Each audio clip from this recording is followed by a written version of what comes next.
Hey everybody! Hey, Welcome to Dice Jailers. I am Jordan, I'm Bjorn. and today we're gonna talk about characters, We are, making and if them you, mostly. yeah, But before if you all of can't tell that, from the radiance coming from behind me, apparently, today I am a paladin or a cleric, one or the other. Um, this is Lathander behind me, to my left. All glory to Lathander. but before all of that, just Bjorn, how you been for the week? Like, what have you been up to? I know Man, you've got your show coming up today, right after this, which is why we're at yeah, our yeah. temporary earlier time. Final dress rehearsal tonight, and then tomorrow the show goes live. So it's called Everyone Wants to Love Your Beating Heart. It is an original play by a local playwright named Stacy Flood, written back in 2016, based on the Temple of the Dog album. That was when they had their reunion tour. Very, very cool show. Very, very cool in that we're a bunch of performers in our living rooms. That's one of the lights they sent me there so I can have even lighting. And we all get cut out of the video that we project and edited into a digital space. And it looks like we're interacting with each other.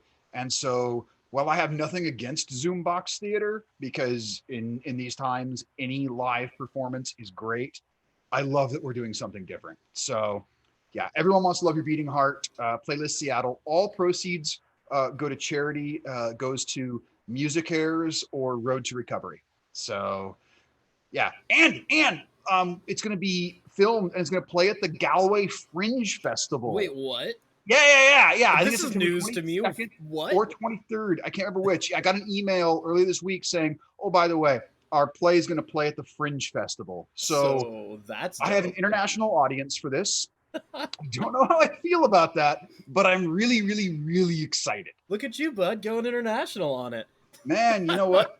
No, it takes more than a pandemic to keep my ass down. So, what about you? What's good? What have you been up to? Not gonna lie, I've been spending most of my time replaying a game series that I used to have and I like 100% completed back on PlayStation 2. Uh, Frogger. no. Okay. It's the Dot Hack GU series. I just finally I'm taking the time to actually 100% it again because when they did the Huh? remaster in 2017, they added another chapter that explains more things of the story, and I want to know what it is, but I can't just not 100% it.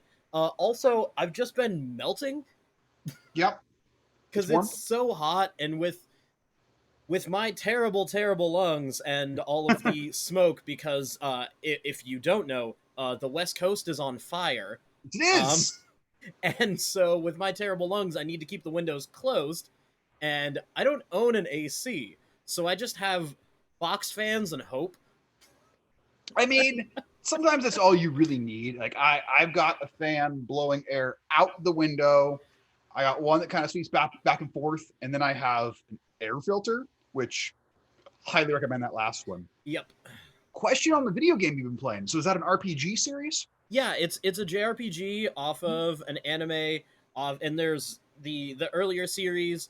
There's so many different like sections to the Dot Hack games. I'm playing the GU one.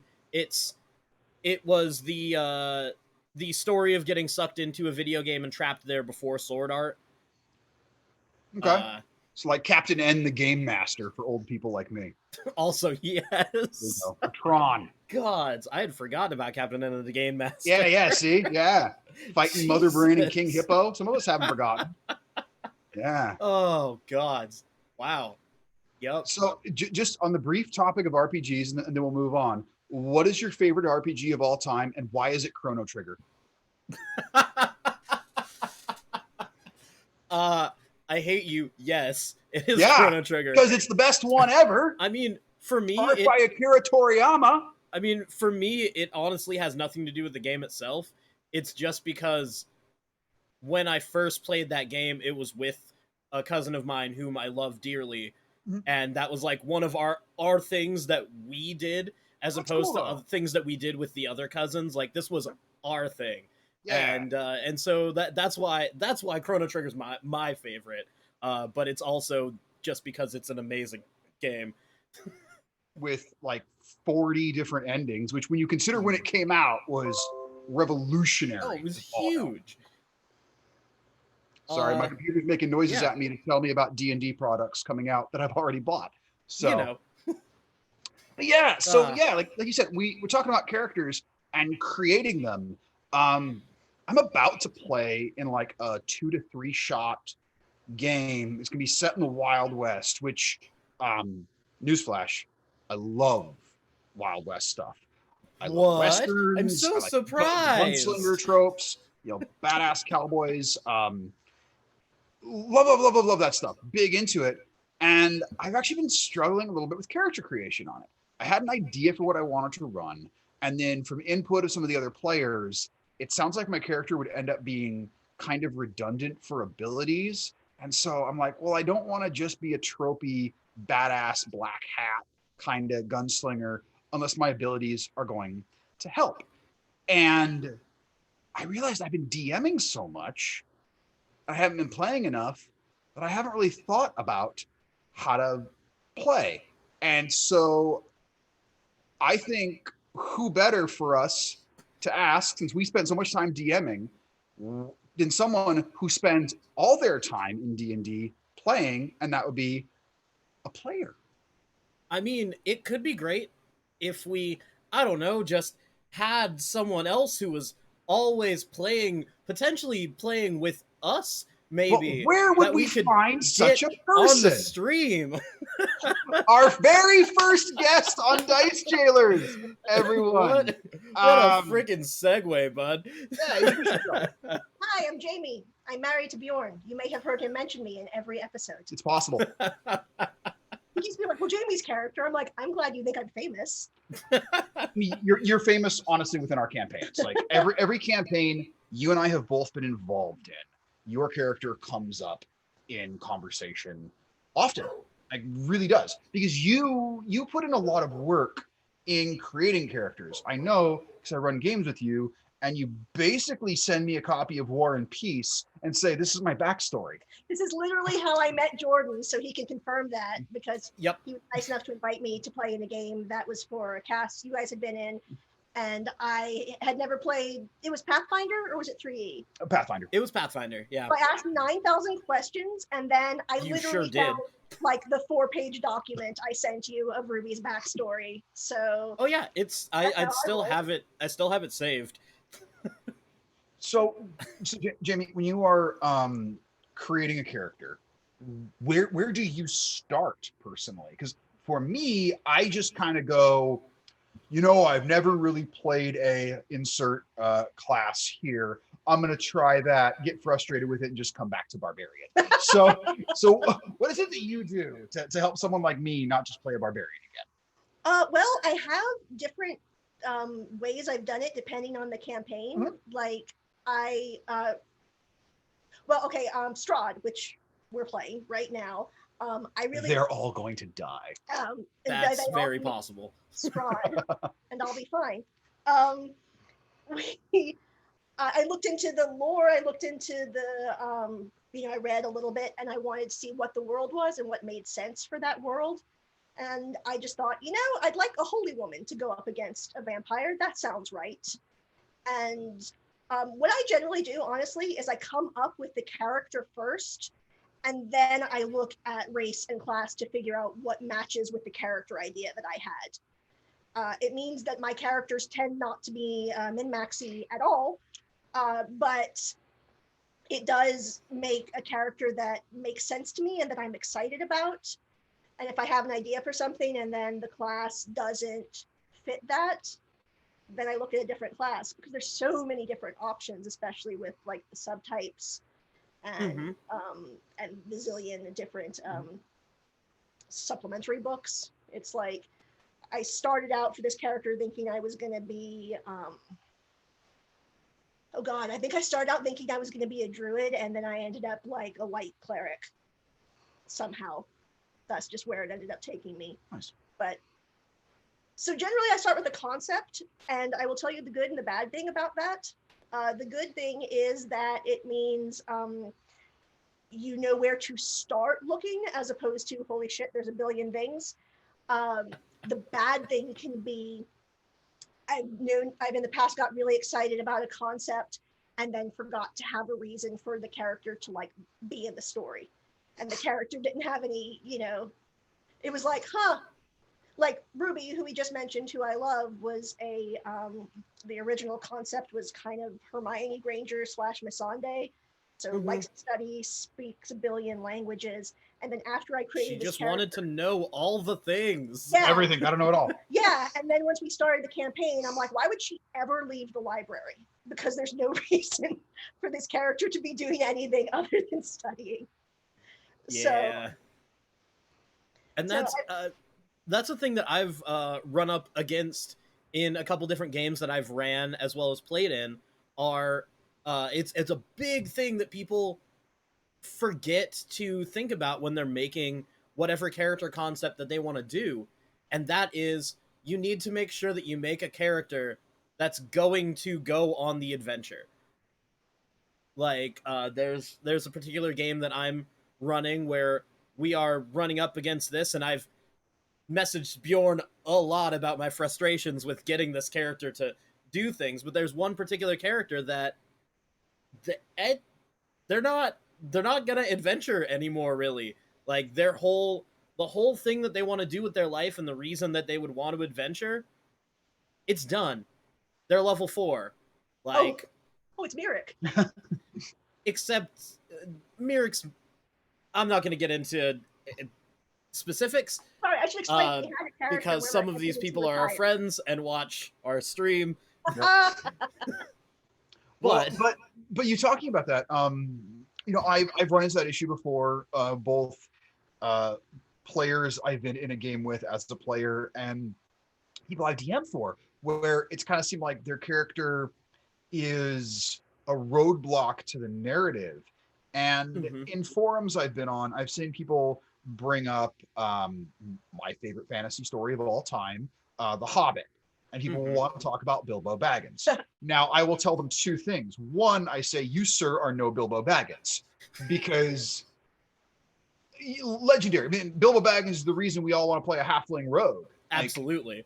But the other thing I point out to them is, but Bilbo went on the adventure. Exactly. He may have voiced concerns and he may have pissed and moaned about some things, but he always went with. He stuck with the dwarves and Gandalf and was continually going with them. And it was more the dwarves griping about him than him griping about them when you go back and reread it. I mean, yeah, there were times where he would be like, oh, I wish I was back in the Shire and it was safe and all this. But at the end of the day, he went on the adventure. And at no point did he ever say, we need to turn around and go back. He never was a roadblock to the narrative. And I would honestly encourage anybody who wants to play the reluctant adventurer, I would say, reread The Hobbit and actually look at Bilbo's actions, not just his words, not just the narrative in his head, but really look at his actions and what he did going forward.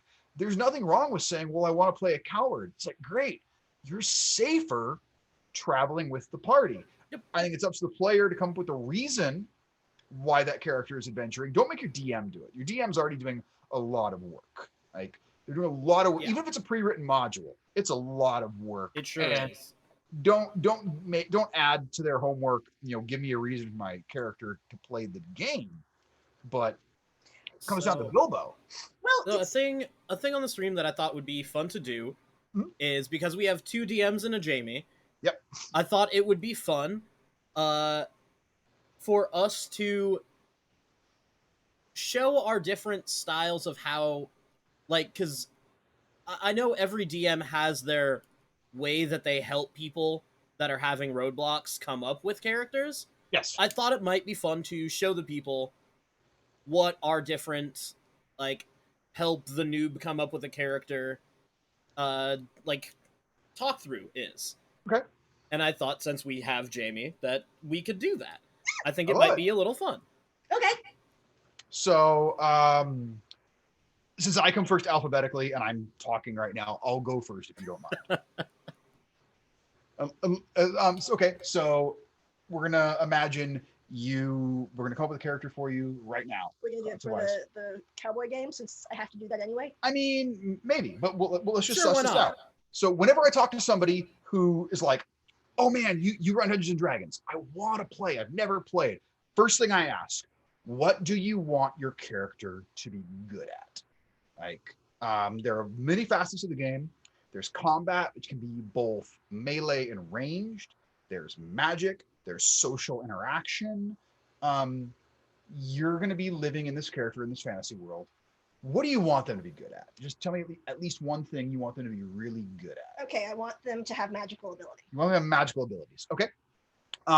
Do you want the magical ability to be a primary piece of who they are or a secondary? And what I mean by that, not all mages are simply wizards who go through their spell book and cast spells. There are classes that you could literally have a knight who also has arcane abilities. So do you want magic to be at the forefront of who they are, say more like a Harry Potter student, or kind of on the back end, and it's a kind of a cool thing they can do on top of everything else?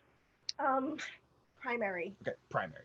So do you more feel yourself drawn to a holy mage, gets their abilities from a god, a mage whose abilities come directly from nature itself, someone who learned all their skills through rigorous study, someone who just inherently has these abilities, someone who has these abilities simply because they're so friggin' charismatic, or someone whose abilities come from an otherworldly patron that maybe they've made some sort of pact with them. Is there a nature mage thing where you can, like, I don't know, control flocks of crows or I mean, turn into a werewolf or something? I mean, turn to a werewolf. There's not a specific for like turning into a werewolf of them. However, if you want to have like bestial shape changing abilities and also have abilities to communicate with plants and animals, that class is called druid.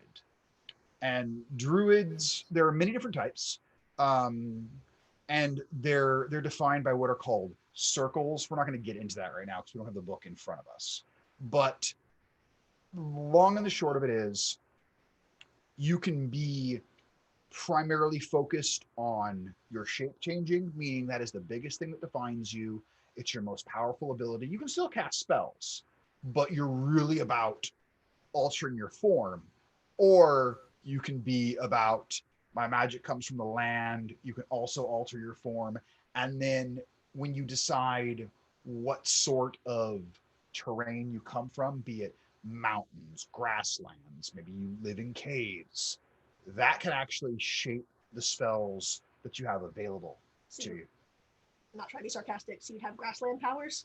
Yeah, I wish I had the spell list in front of me, but depending on which ones you have, I want to say that the grassland ones just give you the ability to communicate with plants and animals better, whereas like the more mountainous ones allow you to resist elements. Underground ones give you like dark vision and stuff. So they're really kind of defined based on where you come from. Okay, so now I'm thinking, because I want to be, since it's in the Old West, I want to be like a frontierswoman, or like the Mary McDonnell character from Dances with Wolves, like the white woman who was raised by a Native American tribe. Mm-hmm. And so I want kind of, nature powers, or is that more medicine-y? I don't know. Well, the nice thing is there are 6 ability scores for characters. Wisdom is the one that primarily drives druids. It's their spellcasting ability. And you're talking about like more medicine-y. I don't have it in front of me. I think medicine checks are wisdom. Maybe they're not. Maybe they're intelligence, and I'm just confusing the two because I never play smart characters, and that's on me, and that's my fault. But gee, I wonder what kind of character you should play next. I love barbarians. They're so much fun, and they're the best. But that aside, there are aspects to the skills that you can have as a druid where you can be about the land, about nature, about animal handling, and have that be more part of the personality as opposed to just the spell casting. I don't know if I'm allowed to ask questions, but I'm supposed to pretend I don't know what I'm talking about. You can ask questions. Like this is your process too. Yeah, no, I'm trying to play dumb. I'm like, what even are druids? Well, play less dumb. Just be you. Yeah. So just normal amount of dumb. Okay. But how? Oh God, now I've forgotten my question. Planes, the different. How do you? Okay, this is something that I actually do struggle with as a character. If you're at a level, where you don't get to pick what your like not expertise, what your focus is, what like your school or whatever is, until a couple of levels in, and that makes no sense to me because it's like if I can talk to animals, I don't think I figured that out after I started adventuring. I think I Sure. I think I knew what I was about before I took up the mantle. Yeah. Oh, because I want to say I believe the cleric is the no clerics and sorcerers. I want to say cleric, sorcerers, warlocks. They're the ones who at level 1 you get what you are because like warlocks you've already made the pact with your patron. I think it's level 2. No, you get your pact at level 1. I'm sure. Okay. No, because I've made so many hex blades. I know you make a pact with a hex blade at level 1. That I know. Because if I have to be a magic user, I'm gonna be the one that gets up and does I melee. should still have a score. I should. What even am I doing? They made the hexblade warlock for fuckers like me. Bjorn's worst nightmare: playing just a wizard. That's what I've challenged him to do. I have a character sheet created for one. So the next long form campaign I play in, I'm going to play a wizard. I've decided, and I dumped charisma, which was hard for me. Yeah. What? So no face skills, and low armor class, low strength. But so you asked me that. I think it's the idea of from level 1 to level 2 with a lot of these things. You're kind of getting your mastery for these powers, and I'm talking from like the character standpoint. From a narrative, you're sort of learning what you can do with them, and I think as a player, you probably already know where you're going when you hit level 2. Like particularly with a druid, I think anybody who picks druid knows whether they're going to go circle of the land and be more spell focused, or circle of the moon and be more wild shape focused. I think you know from jump. And because I don't think you're going to get enough knowledge from playing one level to really decide that. And then I think for a lot of the other classes, the reason they don't get those abilities until like level 3 is honestly a game balance thing. Like using a paladin, for example, where they don't get their sacred oath feature until level 3. Those abilities are pretty powerful. And if you had those at level 1, they're just like stupidly powerful for what you'd be encountering at level 1. So I agree with what you're saying, where there's like, this kind of doesn't make sense. I kind of feel like most people, when they select a character and like, I'm going to play this class, I feel like they kind of know where they're going to go with the archetype when they get there. I guess it's like when you go to college, I don't know if it's still this way, but when I went to college, you literally were not allowed to declare your major as a freshman. But I went in knowing that I was going to major in theater. So it's like, exactly. Once I'm allowed to do this sophomore year, I will declare, and I'm already taking the classes that will get me ready for that. Yeah. So there are some of us that change their major multiple times. But yeah, like, so going back to what Jordan's original thing was of, as a DM, how do you walk somebody through character creation? That's literally how I do it. I start with, what do you want to be good at? Because the last thing I ever want to do is shove the player's handbook at somebody and go, we'll figure it out.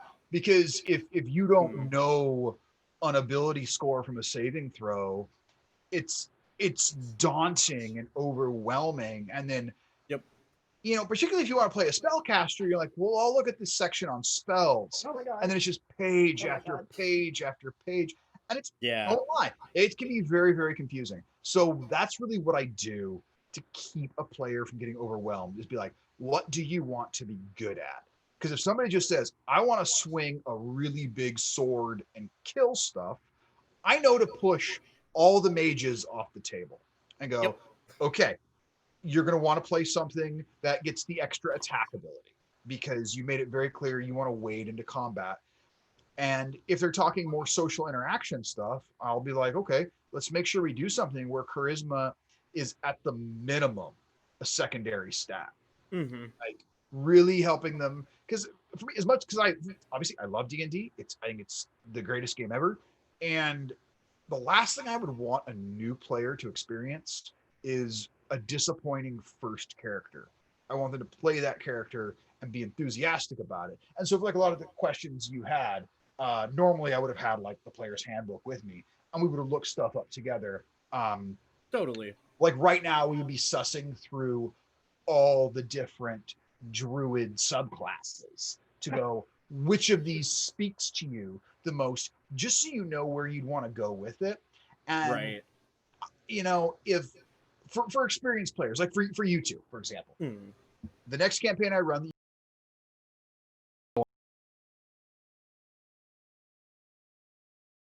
Got idea. about having a high export and Y stat, because I know you know how to build a character. I may say, wow, you're a fighter with a 10 constitution. That's a bold choice. It's working mostly. I'm just saying it's a bold choice. Bold choice. That's all I'm saying. It's a very bold choice. But again, back when you rolled up that character, the only you want the 10 con. And you said, yes, this is the build I want to go with. So I went, okay, you know what you're doing. And I went on with my existence. So yep. I would love to see your process for helping someone come up with a So for leading people through making characters, my process is similar.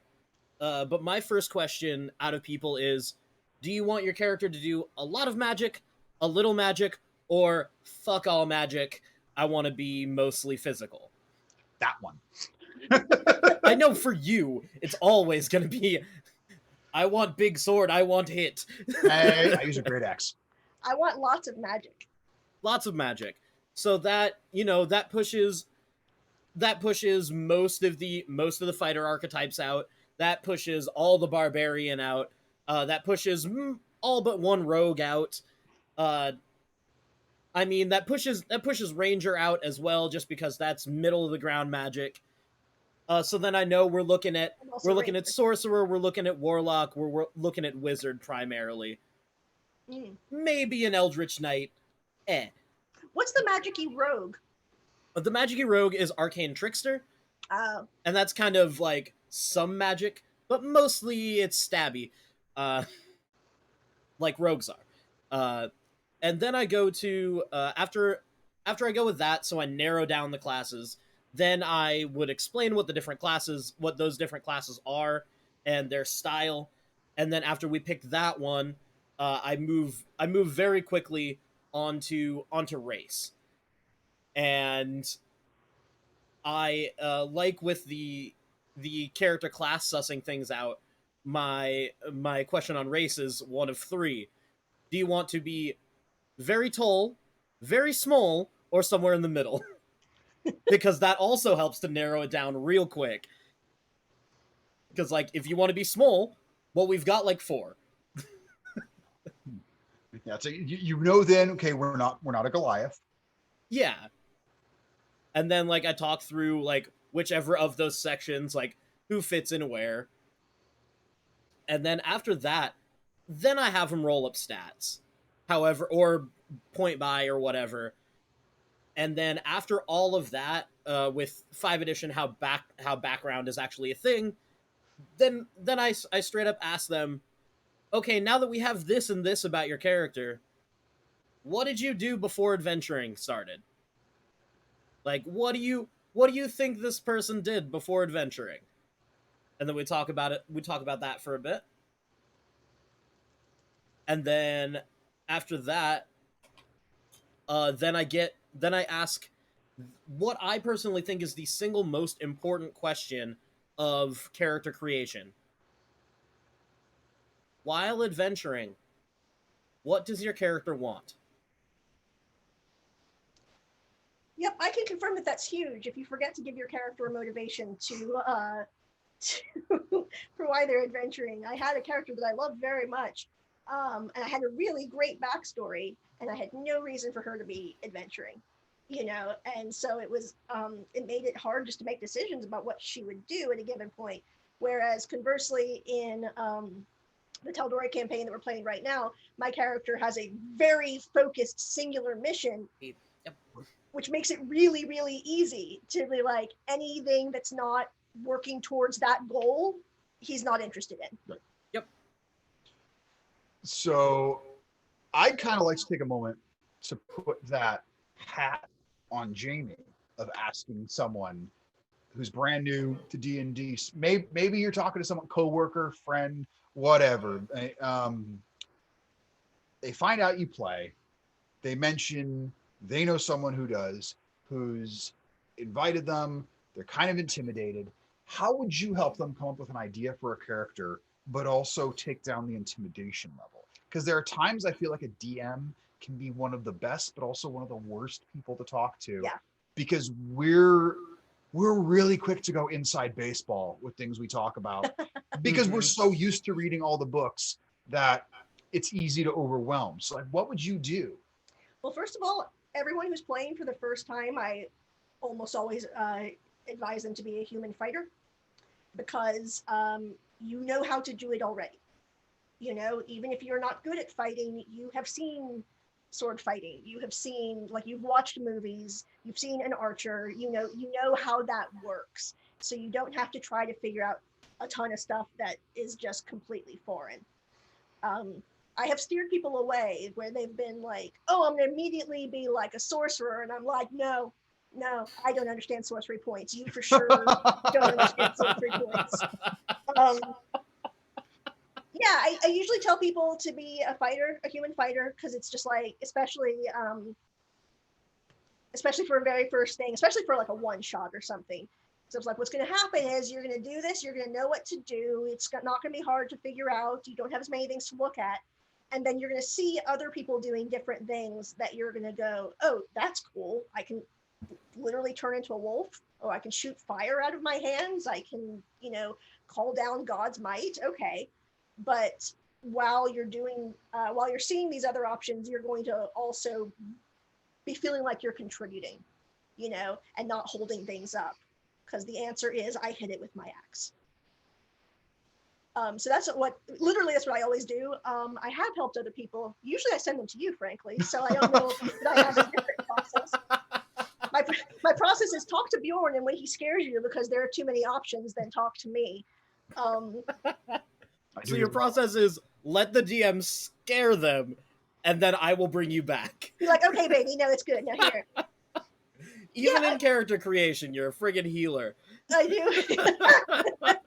I do feel like I often advise people, especially if they have no experience, to just what's a character that you think is cool? Like, who would you like to play? Like, who? Because my very first my fighter actually was theoretically going to be based on General Antiope from Wonder Woman, because I saw her jump off of somebody's shield and turn around and shoot 3 arrows, and I said, that I want to do that. How do you make that happen? Okay, so you would ask them, what are some like fantasy characters? Yeah. So like who from Lord of the Rings do you want? Exactly. Do you want to be like okay. this? Do you want to be Gimli?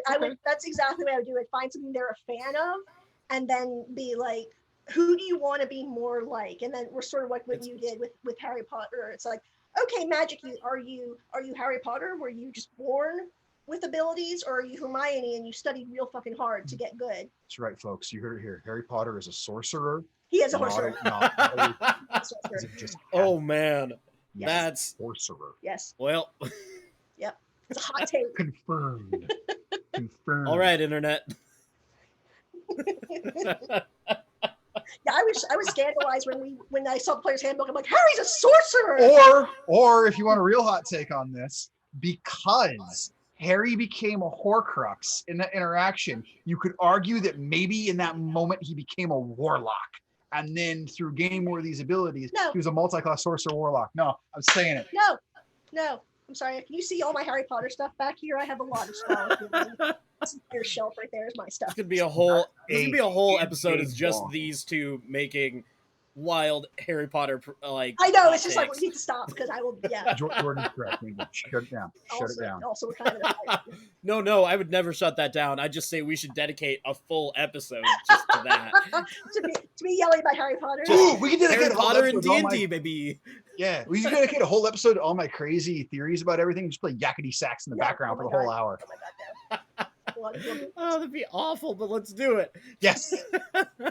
Do that on the 5th of Never. Are people actually watching this, by the way? Possibly. I don't know. Like, Okay. I'm avoiding checking the stream right now. but- Okay. I mean, it's over here. I could see it. I interacted with the chat once. I also just hit my fan. It's fine. It's fine. Everything's fine. So I'm sorry. We were. Well, I wanted to ask you, because you said something yesterday that I literally said to him, you should save that for the stream. Yes. Because it's related. You pointed out that you have fallen into a rut of constantly creating Variant human. I'm currently in a rut where everything I'm creating, no matter what, I'll be like, I'm gonna create insert class here. I'll be like, I'll be variant human and do +1 on my primary stat. I'll do +1 on my other one. I'll take a really cool feat, and it's great. And I'm really finding myself stuck in that rut right now. Like, I have a suggestion, and then Jordan probably has a much better, smarter one. I would love to hear yours. I would not say smarter. Love to hear your suggestion. And if either one of you suggest play a ranger, the conversation's over. No one wants that for you. I'm not going to say anything. You say, out of 13 classes, 14 if you count Blood Hunter, Ranger ranks either 13 or 14 for me. Absolutely disagree. I love Rangers. I know it speaks to me the least because I look at it this way. If I want the combat prowess, I should just play a fighter. And if I want the magic, I should just play a druid. And if I want to have nature-y magic but also have combat abilities, then I should be an Oath of the Ancients paladin. I don't Disagree. I say I don't like the class. Everyone has that one class they don't like, though, I feel like. Because I've talked to people who just want to dunk on barbarians all day, and that's my number one. There's nothing I enjoy playing more than a barbarian. Oh my God, what? I know. I mean, it's the best. People that dunk on barbarians have Do it once. only played campaigns that are highly cerebral and a lot of character interaction stuff, and they play campaigns where they don't have a whole lot of fights, which I completely understand.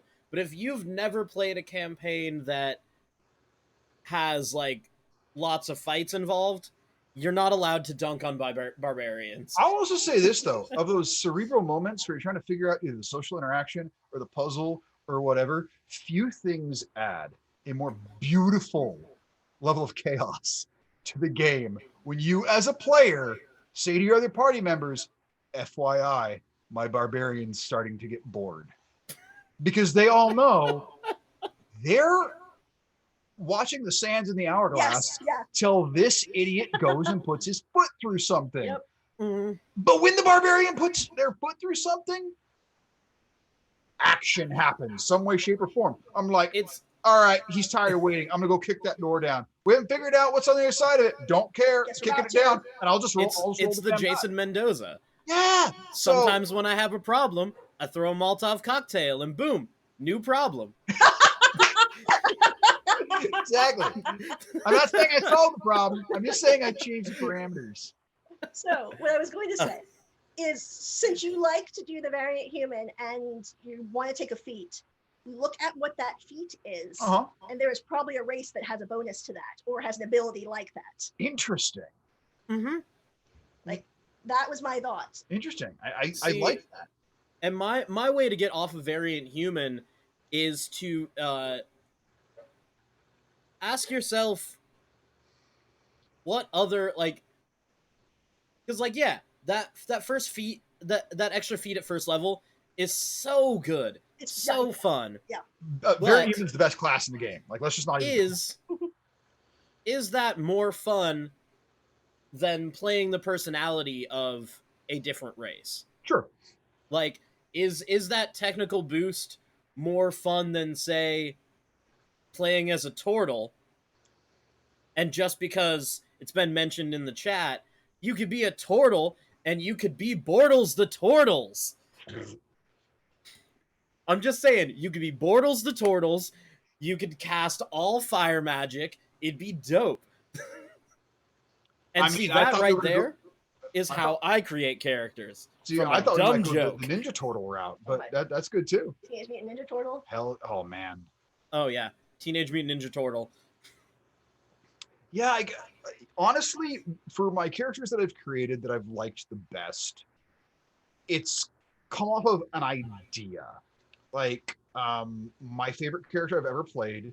Yes, I love barbarians. It is a barbarian, half orc barbarian named Takar, who came about. Takar. I know, all because I wanted to play a gladiator. I Yeah, knew that Takar was a gladiator at first. yeah. And then I kept the gladiator background for him because gladiators were so akin to pro wrestlers, like back in ancient Rome. Like, Yep. if you don't know this, do your research, people. There was merch for gladiators. In fact, in the movie Gladiator, they were going to have Maximus like shilling soap and action figures, and they cut the scene because they're like, well, no one's going to believe this, except it would have been more historically accurate if they had had that in there. Like, gladiators were celebrities, and most gladiatorial fights were actually fixed to make sure no one died, because you don't make as much money if people can't come back and see their favorite fighter.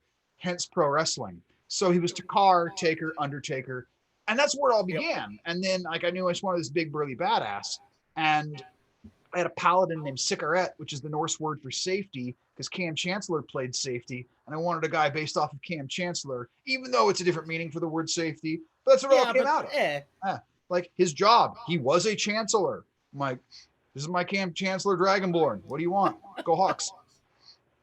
What made you decide to go Dragonborn though? I love dragons, for one.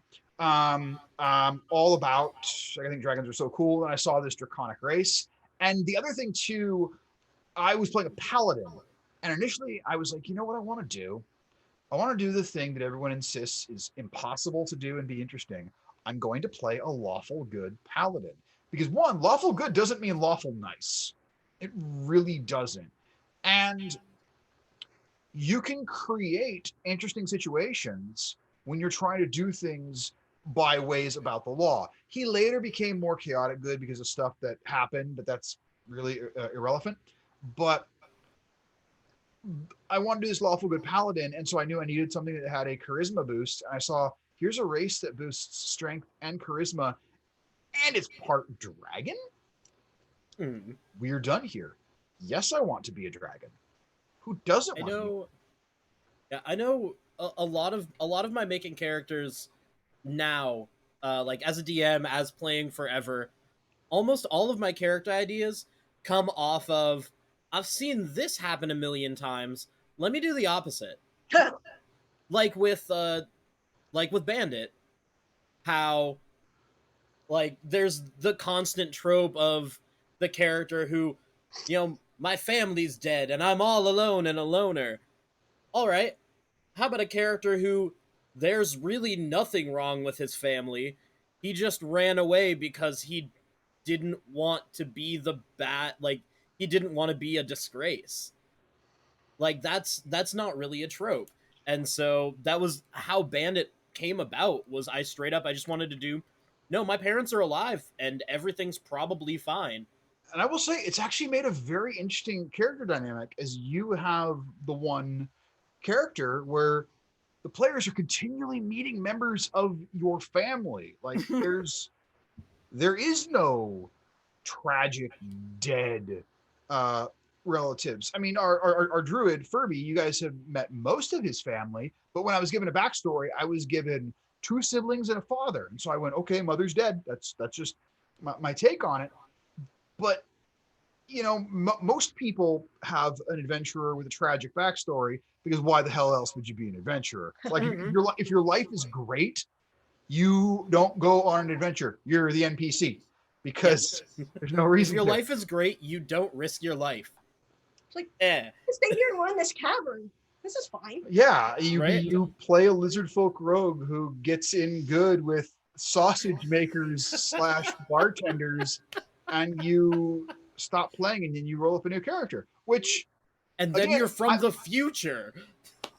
But I mean, having a player who had a character at level 5 decide, I've met my end game conditions. I'm creating a new character. It was interesting. Mhm. And I'll also say it, like, for players, since we're talking about creating characters, Yes. if you find yourself and you've made a character that gets done everything that they want, don't be afraid to tell your DM, like, hey, they would just stay in town. They wouldn't leave. Like, don't ever be like ashamed of that. That's just like, this character ran its course. Let me bring a new one in. Because you actually gave me and you, both Jamie and I actually, you gave us what I think was a really good point about that. Ruby and Takar, who, even though it's a halfling and a half orc, they call each other brother and sister because of backstory. But you, Jordan, you pointed out to us that adventurers either retire or they die. Yep. Those are the two opportunities. And it's like, if you feel like they've met their endgame conditions, let them retire happy. Let them retire alive. Because if you keep playing this character, you keep putting them in danger, you keep presenting opportunities for that character to die. I miss playing that character. Like, I'll love that character forever. I'll probably roll him out time and again in different iterations for like one shots and stuff. But I don't see him ever being in a true campaign again. He got a happy ending. And that was a great thing. But I love it was great. He went down to a Hlam up on the hill, and Hlam's a monk, so he's got strong hands. It's also pre-established that Dakar had a thing for Hlam from Waterdeep Dragon. I literally cannot be in the same conversation if you make an off-color comment, because he might have been able to let it go, and I might have been able to let it go. Put together. But if the two of us are there, it's just like. That's why I like having. And that's how it often is in our games that we play. Yes. Because there will be a joke that's said, and Jamie and I just. Yes, it's hard to make the eye contact through Zoom, but I still try. I'm like, yeah. So what I wanted to ask, because we're getting into the home stretch of our time here.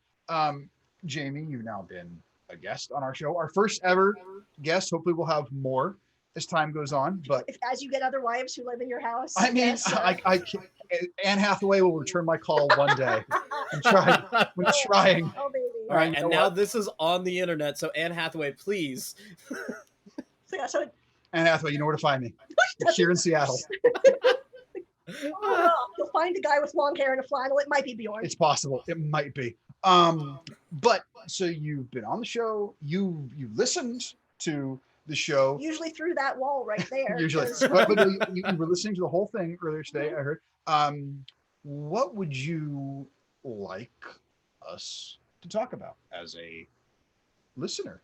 Oh, I haven't heard all the episodes other than Through the Wall, because the first couple are lost to the mist of time. Only one. It's just the first one. Okay. Which means it's it's the a first one collector's that's item. lost to time. If you were here. Wow. It was also our best episode, so. That's 100%. I still can't believe you did that backflip. I know.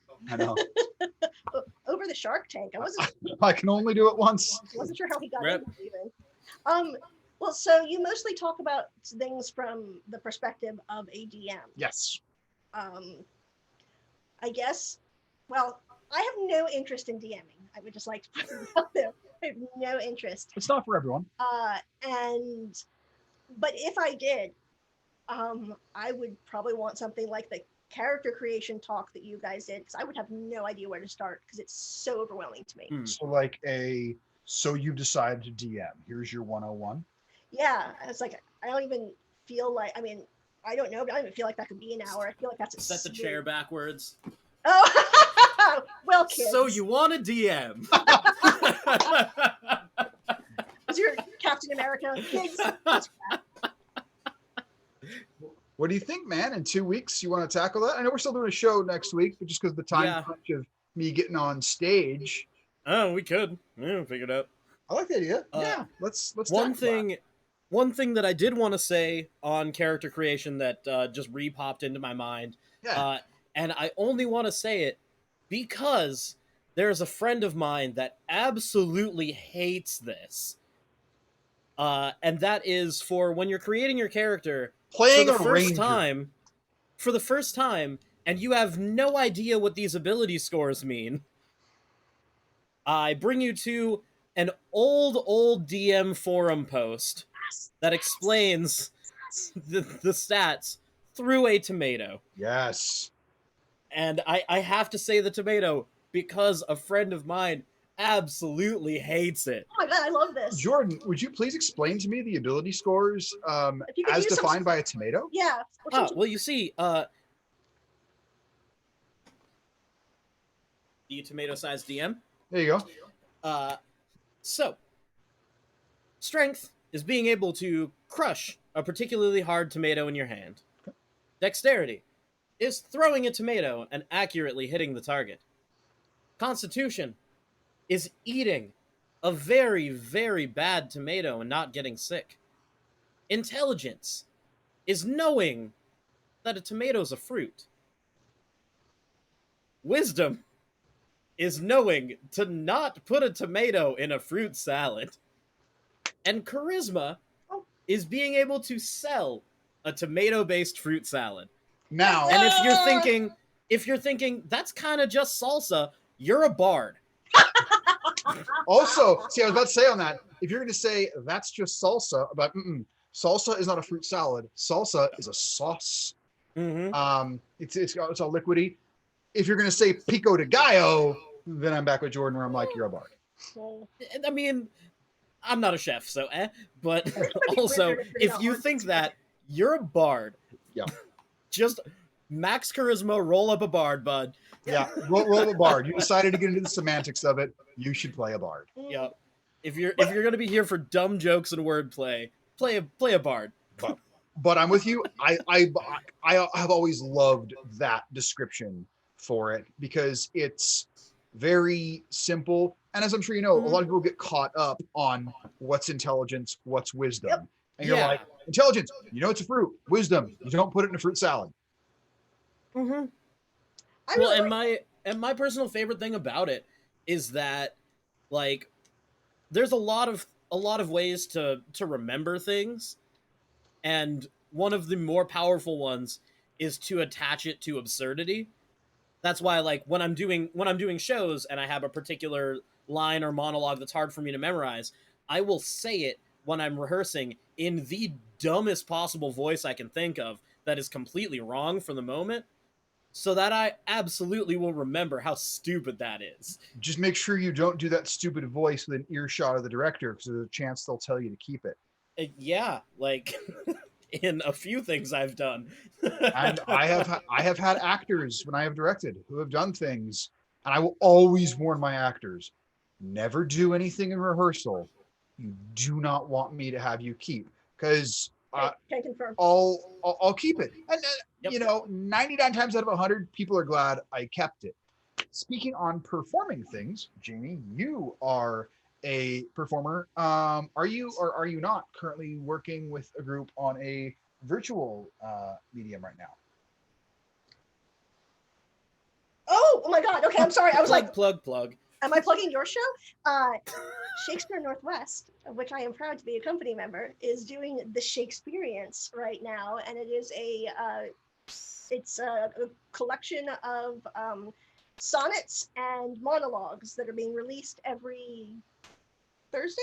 Okay, Friday? I think Gracie's releasing them on Fridays right now. Yeah, to YouTube. It's what Shakespeare. And I don't know. I'm so sorry. I'm bad at plugging because I don't know what the names of any of the things are. I don't know what the YouTube link is. I know you can find it through the Shakespeare Northwest Facebook. And that is we should make a note to, I don't know, put it on our Facebook in a tag. Like, why not? Absolutely. And I know that I don't know how far out you are doing a monologue for them, aren't you? Yep. Which one are you doing? I'm going to be Mark Antony, Friends, Romans, Countrymen, Lend Me Your Ears. Because Shakespeare Northwest is freaking awesome about casting untraditionally. And so I've gotten to play so many cool roles that they would not normally give to a woman in her 40s. Like, what have you gotten to play? I played Mercutio. That was by far the coolest, so I probably shouldn't have led with that because everything's just downhill from there. I played Festi, which I guess is not untraditionally a woman. Oh, I was Marcus in Titus Andronicus, who is usually a man. And, well, they're all usually men, but yeah, they're really, really cool. And last year when we did 12th Night, I was Festi. And it was pretty funny because it's just like, oh, I'm just a bard full time now, like in game and out. You were playing a bard in I was D&D, playing a bard, yeah. on stage. And But the Viola was a woman in her 50s, and actually, so was the Olivia, and also a heavier woman. So it was extremely cool because it was just like, yes, you can still be beautiful and desirable even if you are not, thin and 20. So Shakespeare in Northwest is awesome, and you should look into it. And in the Great after plug. times, So we're at our last 5 minutes roughly before Bjorn needs to go on and do other show things. Gotta get to work. I guess squeeze it into 2 minutes between each of us, and we'll go over by a little bit, but that's fine. Squeeze into 2 minutes your like top character creation tips. Let's start with Jamie because guests first. Jesus. Okay. Um, if you don't know where to start, just base it off of somebody that you're already familiar with and you already like. It doesn't have to be a carbon copy, or you know what, it can. If you want to be Robin Hood, be an anthropomorphic fox who shoots arrows. Is that a thing? Are there fox people? I You can make mean, it happen. yeah, Like, So what? it's doable. Just reskin it to Boxy. Yeah. Oh, or actually, Yeah. I played a cat woman, and I literally took it to Boxy Rogue, and it was just like, why not? I'll just be a cat. Yeah. So if you have nowhere else to start, rip off from other people.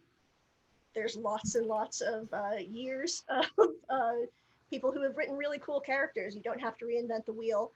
And if you are overwhelmed because there is so much, that's very fair.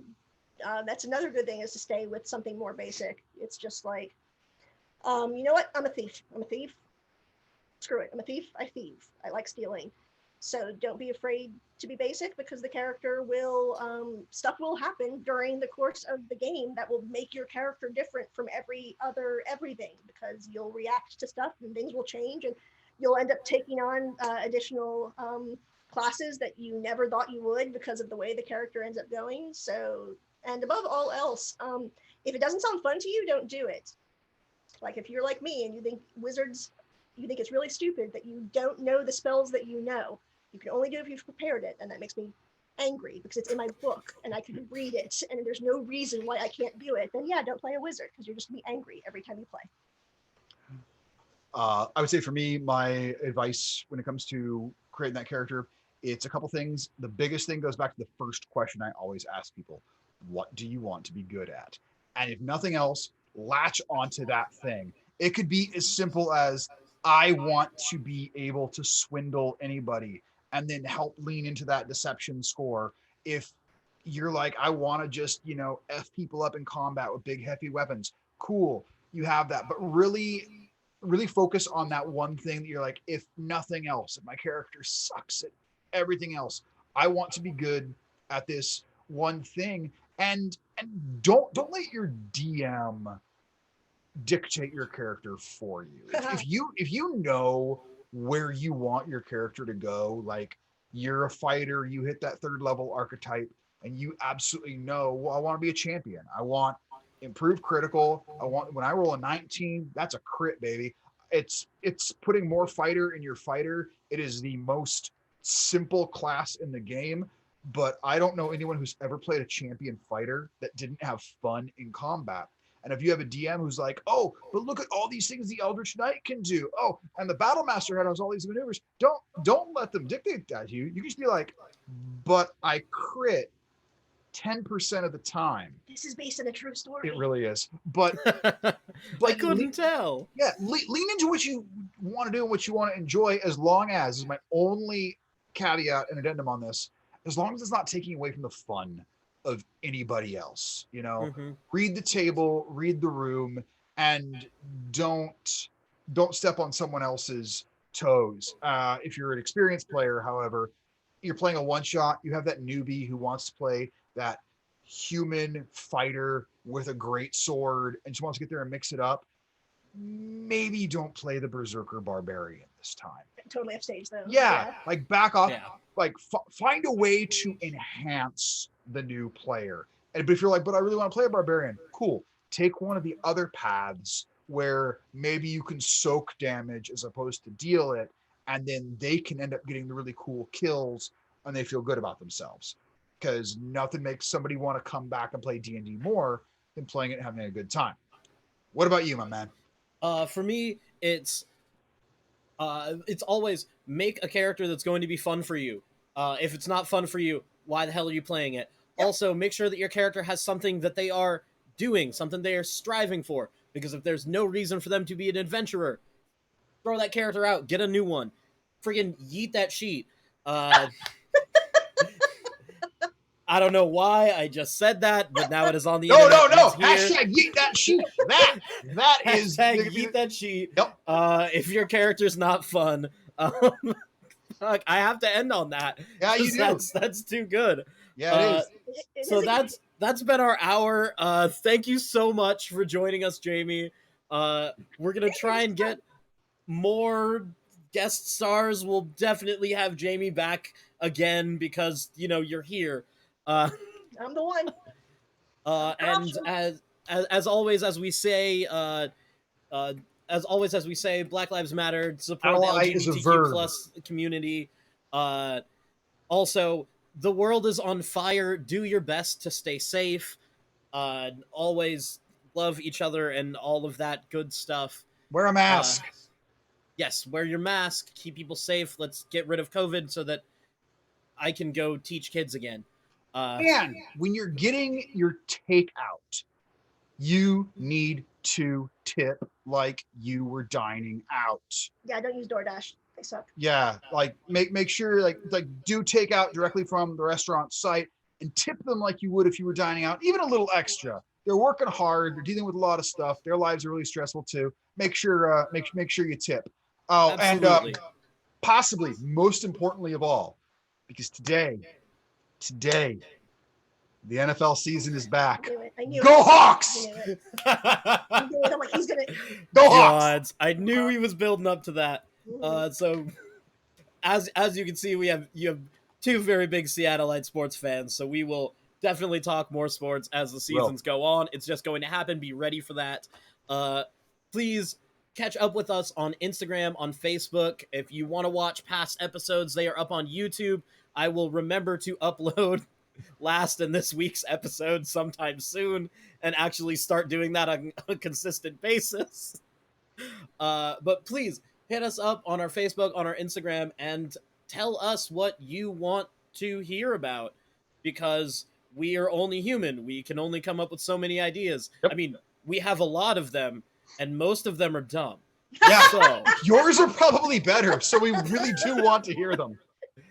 please, and even if you just drop by our Facebook to tell us some ridiculous story of something related to an episode, do it. We need all the engagement we can get. Yep. Talk to us. We're fun, I guess.